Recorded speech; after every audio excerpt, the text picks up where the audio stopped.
নমস্কার দর্শক বন্ধুরা, আমি ঘরোয়া রান্নাঘর থেকে অপর্ণা বলছি। আজকে একটা মাছের রেসিপি নিয়ে এসেছি।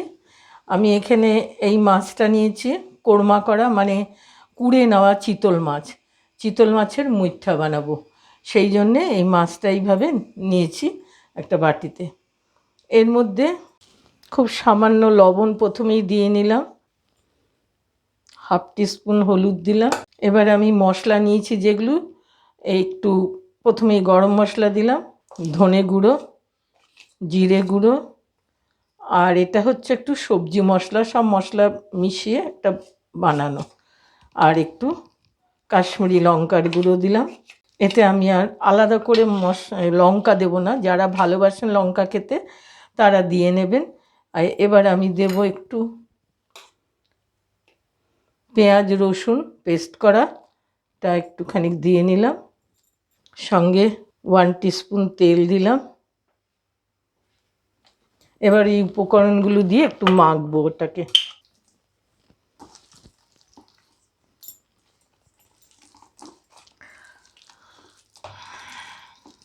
এর ভেতরে একটু কাঁটা টাটা থাকলে হাতে বিঁধলেই সেটাকে সরিয়ে দিতে পারে, তাহলে ভালো হয়, না তো মুখে পড়লে অসুবিধে লাগে। যেমন এই যে একটুখানি পেলাম, এই মশলা দিয়ে মাখতে মাখতে ওটা বেরিয়ে আসে। কারণ আমি এটা বাড়িতে কিনে করিনি, একটা চিতল মাছ কিনে অনেকে করে নিতে পারেন যারা পারেন, আমি সেটা পারি না, তাই আমি এটাকে কেনাই কিনেছি। এইভাবে কিমা করা কিনতে পাওয়া যায় আজকাল বাজারে, আমি সেই কিমাটাই কিনে নিয়েছি।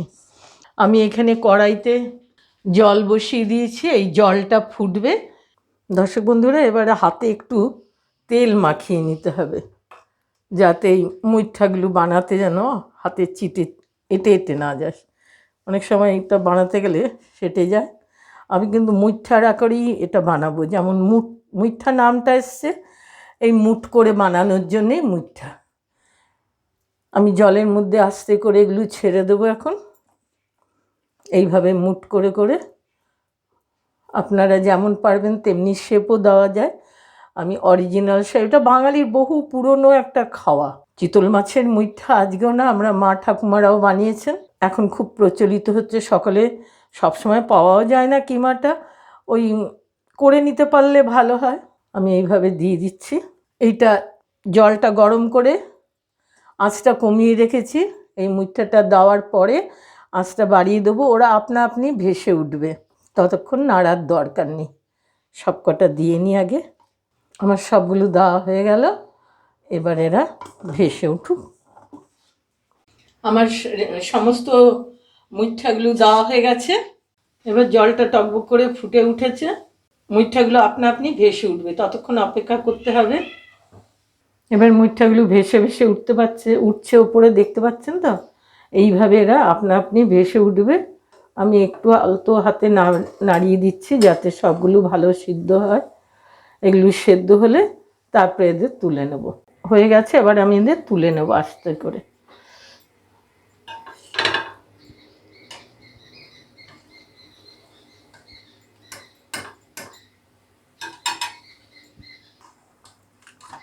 এই জলটা যেহেতু মাছ সেদ্ধর জল, তো স্টকের কাজ করে। আপনি ঝোলেও দিতে পারেন, স্যুপ টুপ বানালে তাতেও ইউজ করা যায়,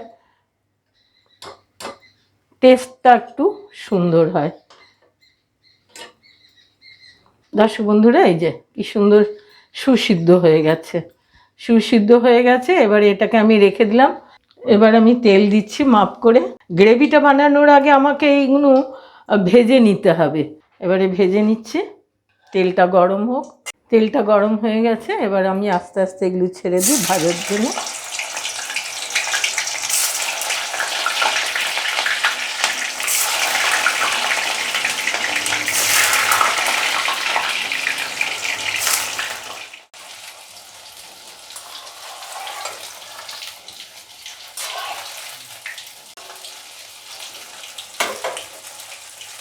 একটু লাল হওয়া পর্যন্ত ভাজতে হবে। ভাজা হয়ে গেছে, ঠিক এই রকম সুন্দর ব্রাউন কালারটা এলো। এবার আমি এগুলোকে তুলে নিচ্ছি।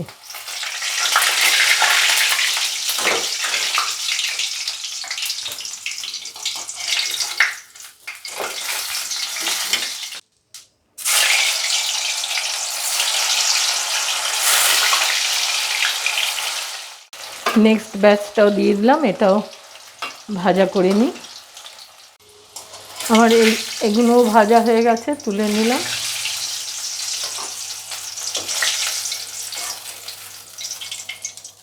দর্শক বন্ধুরা, আমার এইভাবে ভাজা হয়ে গেছে সবকটা মুইঠা। এবার এই তেলের মধ্যে আমি গ্রেভি বানাবো। মশলাগুলো পরপর দেবো, আসুন দেখাই কিভাবে কি দিচ্ছি। প্রথমেই আমি এতে একটু দারচিনি লবঙ্গ দিয়ে দিলাম, দুটো তেজপাতা, একটা শুকনো লঙ্কা। এবার এর মধ্যে আমি পেস্ট করে রেখেছি পেঁয়াজ আর রসুন, এই পেস্টটা এবার এর মধ্যে দিয়ে দেবো। 1 টিস্পুন আদা দিয়ে দিলাম। আমি গ্যাসটা অফ করে দিয়েছিলাম, কেননা ভাজতে ভাজতে মশলাটা, তেলটা গরম বেশি হয়ে গিয়েছিলো তো মশলাটা পুড়ে যাবে। এবার আমি এর মধ্যে যা মশলা আমি মুইঠা বানাতে কিমার মধ্যে দিয়েছিলাম সেই মশলা, ধনে জিরে সবজি মশলা এগুলো দিয়ে দিলাম। হলুদ দিলাম 1 টিস্পুন, কাশ্মীরি লঙ্কার গুঁড়ো দিয়ে দিলাম। আমি এর মধ্যে লঙ্কা পেস্টের মধ্যে বেটেও নিয়েছিলাম আদা রসুনের মধ্যে, সেই জন্য আর আলাদা করে লঙ্কা দিলাম না। আর শুকনো লঙ্কাটা আমি খুব একটা লাইক করে না, অ্যাভয়েড করি, কেন ওটার একটু অসুবিধে হয় পেটে। যারা ভালোবাসেন খাবেন অবশ্যই দিয়ে নেবেন। আমি এবার এর মধ্যে একটু এই কন্টেনার ধুয়ে জলটা দিয়ে দিলাম। এবার আমি একটা কাঁচা লঙ্কা আরও গোটা দিয়ে দিলাম এর মধ্যে একটু ভেঙে, টমেটো দিয়ে দিলাম। এবার মশলাগুলো কমাতে একটু কাঁচটা কমিয়ে দিয়ে ভাজছি। আমি এর মধ্যে 1 টিস্পুন লবণ দিয়ে দিলাম, অ্যাকর্ডিং টু টেস্ট, যার যার ফ্যামিলি টেস্টের উপরে দেবেন। একটু চিনি দিয়ে দিলাম, মিষ্টি না হলে ব্যালেন্স হয় না, সব মশলাগুলো খাওয়ার টেস্টটা একটু ভালো হয়। আমার সব রান্নাতেই প্রায় দিই, অনেকে মিষ্টি পছন্দ করে না রান্নায় দেওয়া, প্রবলেম থাকলে দেবেন না, নয়তো দেবেন, খেতে ভালো হয় টেস্টটা। এবার 1 টিস্পুন গরম মশলাও দিয়ে দিলাম। সমস্ত উপকরণ দেওয়া হয়ে গেল, এবার শুধু মশলাটাকে ভাজতে হবে আস্তে আস্তে। সুন্দর একটা ভাজা হয়ে ওর একটা গন্ধ বেরোবে, প্লাস তেলটা ছাড়তে আরম্ভ করবে। একটু জল দেব মশলাটা যাতে ভালো ভাজা হয়, না তো ড্রাই হয়ে যাবে, পোড়া পোড়া একটা ভাব হবে। আর জলটা কিন্তু আমি ওই মুইঠা সেদ্ধ করার জলই দিই, তো টেস্টটা আরও রান্নার বাড়িয়ে দেয়। মশলাটা ভাজা হয়ে দেখুন তেলটা ছাড়তে আরম্ভ করেছে।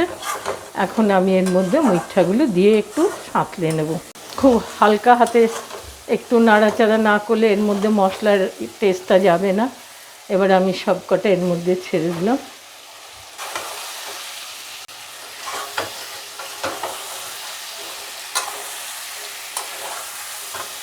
আমি ওই স্টকটা একটুখানি দিলাম, তারপরে কন্টেনারটা ধুয়ে জল দিলাম। কতটা গ্রেভি আপনারা পছন্দ করেন সেই মতো জলটা দেবেন। বেশি গ্রেভিটা এটা ভালো লাগে না, ওই ঝোল ঝোল মাছের ঝোলের মতো, একটু ঘন হলেই ভালো লাগে খেতে। আমি আরও 1 বাটি জল দেবো, কেননা গ্রেভিটা ঘন হবে, প্লাস বড়াতেও ওই মুইঠাগুলোও টেনে নেবে অনেকটা জল, ওর মধ্যে ঢুকলে একটু ওটাও ঝোলটা গ্রেভিটা টেনে নেবে, এই জন্য আরও দিলাম জল। ব্যাস এইভাবেই এবার এটা ফুটবে, 5 মিনিট পরে আসছে, হয়ে যাবে 5 মিনিট এটা ফুটে। এবার ঢাকা দিয়ে দিচ্ছি, 5 মিনিট পরে আসছে। দর্শক বন্ধুরা, আমার রেসিপিটা কমপ্লিট হয়ে গেল, চিতল মাছের মুইঠা। আর এখন আমি যে ঝোলটা লাগছে আমার চোখে, আপনারাও জানেন, এরপরে এটা যখন খাওয়ার সময় বসবেন তখন অনেকটাই গ্রেভিটা টেনে নেবে। এখন আমি এটাকে সার্ভ করছি, অফ করে দিলাম গ্যাস।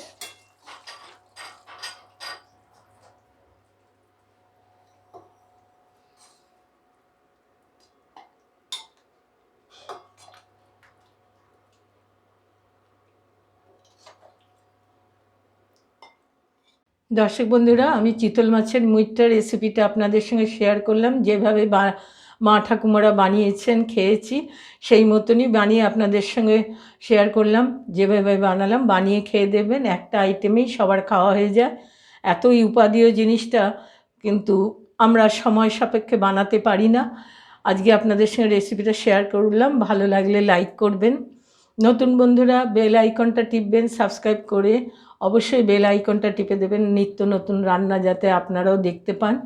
বন্ধুরা অনেকের সঙ্গে শেয়ার করবেন। আজকের মতো রাখছি, ভালো থাকবেন, ভালো খাবেন, আবার আসবো নতুন রেসিপি নিয়ে।